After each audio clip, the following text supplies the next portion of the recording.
El entubado del río La Piedad se llevó entre los años 50 y 60. Este fue el primer río que se entubó. Se ha llevado el agua negra todo el tiempo.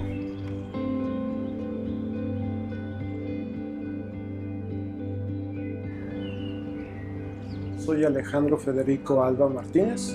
Soy profesor e investigador de la UAM Iztapalapa del Departamento de Hidrobiología. El proyecto tal cual surge a partir de una iniciativa de la sociedad civil con un grupo que se llama 4 al Cubo. Surge con los de movilidad, con SEDUB y cae en las manos de la Agencia de Gestión Urbana. Hace 20 años nosotros ya estábamos haciendo humedales. A diferencia de lo que quería 4 al Cubo, que era abrir un gran río, yo les prometía un humedal, un pequeño arroyo chiquitín que iba a cubrir todo el espacio y que iba a alimentar todo lo demás, porque así funcionan los grandes ríos, se nutren a partir de pequeños arroyos. Yo digo que aquí está la cristalización de 20 años de proyectos frustrados. Para nosotros solamente era hacer bien las cosas, hacer un humedal enorme dentro del medio de la ciudad, rehabilitar la condición de un espacio lacustre dentro de un área, ¿no? Aquí las plantas llega un momento en donde hay temporadas de secas, se tienen que secar. Yo quiero suelo, se tiene que morir algo para que exista suelo y que pueda haber el renacer. Lo más fundamental fue generar una planta de tratamiento de agua y a partir de ahí generamos que debía haber un arroyo y ese arroyo iba a tener que estar constantemente depurado. Y entre las chinampas existen unos canalitos que se llaman los zapantles y esos zapantles los montamos aquí. Y después generamos una zona de conexión de vida silvestre y luego creamos un museo de plantas acuáticas.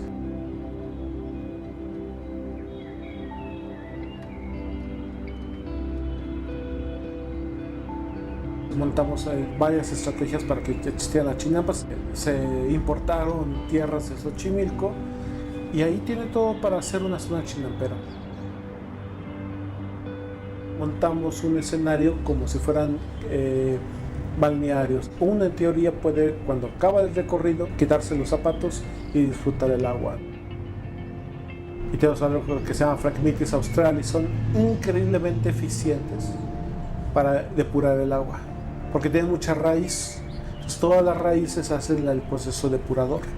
Entonces ayudan sobre todo para mantener los organismos que van a estar ahí. Toda la planta se propagó primero en el Parque Ecológico de Xochimilco. Las únicas especies que introdujimos fueron las libélulas. Ya hemos catalogado 17 especies de aves. Muchos colibríes han venido últimamente. Las abejas, hay muchas abejas. Tenemos lagartijas, hemos encontrado excretas de Cacomixtle y tenemos muchos roedores. Como íbamos trayendo plantas acuáticas, también en las plantas acuáticas había huevecillos de peces. Entonces también tenemos peces, también tenemos acosiles y por ahí en las noches de lluvia ya suena una rana. El impacto que queríamos era primero rescatar especies nativas. Alguien vino e introdujo una planta que se llama Sagittaria latifolia y esa planta Sagittaria latifolia está en peligro de extinción y aquí está. Toda esta agua viene de Santa Fe, del río Tacubaya y del río Becerra.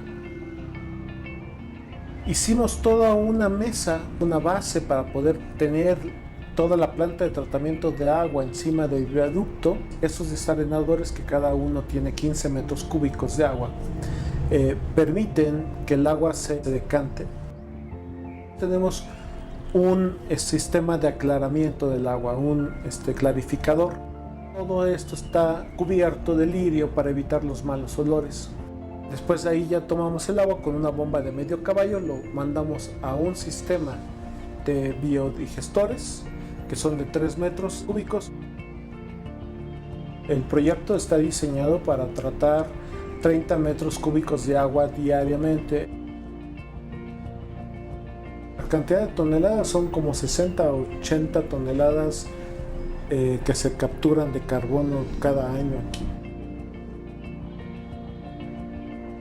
Seguridad garantizó el espacio público. Mantenimiento garantizó la permanencia a través de los siguientes años, ¿no? Y eso ahora sí detonó en que las 3,000 personas que pasan por aquí, la mayoría te ponen likes, ¿no?